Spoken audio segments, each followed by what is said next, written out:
Hey guys, today I'm here with a video review of the CYMA G36c. And I got this product from my friends at AirsoftStation.com. The G36c is a variant of the famous G36 made by Heckler & Koch.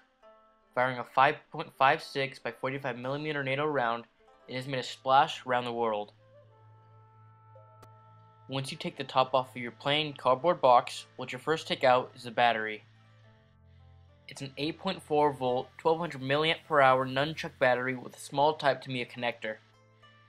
After you put that away, you'll take out a small bag of BBs included in the box. It's that same small, cheap pack of BBs that I recommend you just throw into the trash. After that, you'll go and grab your magazine. The magazine has 470 rounds, is a high capacity magazine, and is translucent. Also, mine did not have any feeding issues. You do also get a regular trickle charger, however I recommend that everyone goes and buys a smart charger. It's much easier and safer to use for your batteries. And after all that, you can finally take out your G36c.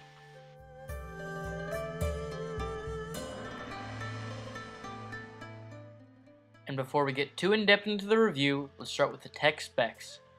The CYMA G36c has a polymer body and a metal version 3 gearbox. It's shooting around 380 FPS with a 0.2 gram BB and 13 RPS with the included 8.4 volt battery.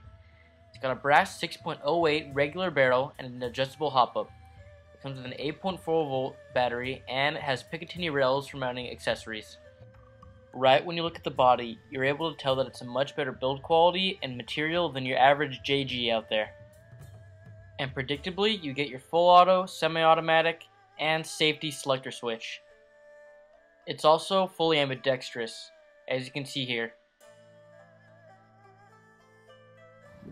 Once you pull back the metal charging handle, you'll expose the hop-up unit in the ejection port. It's pretty easy to manipulate, however, the small ejection port does make it a little hard to use. And on the front of the gun, you get a vibrant orange plastic flash hider. Right next to it on the handguard is your included Picatinny rail system. You can use this for mounting lights or foregrips. I actually like the low profile sights on top of the gun. Also, the rear sight is adjustable and there's also a couple trademarks on there. But aside from made in China, that's all you're going to get. The stock can fold, which makes it a little bit more useful for those close quarters scenarios.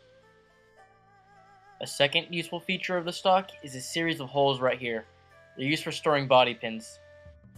There's also a rubber butt pad on the end of the stock, which makes shouldering the rifle a little bit easier.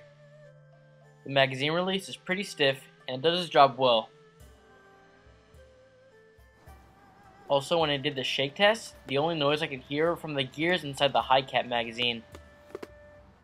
Now for my quick shooting test, I'll be using the stock magazine and some .2 Elite Force BBs.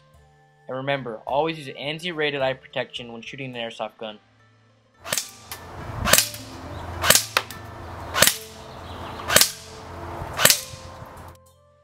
The groupings are basically on par with what I was expecting. Average.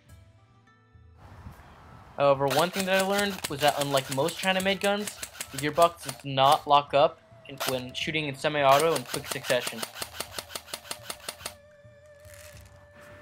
However, because I have small hands, grip just didn't really feel right for me.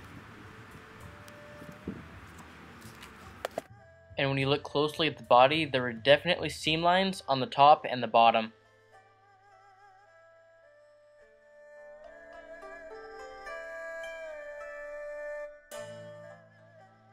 The CYMA G36c did pretty well in most categories.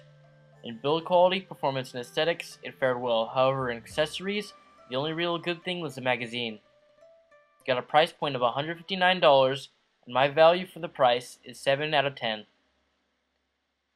If you're interested, go check it out at AirsoftStation.com.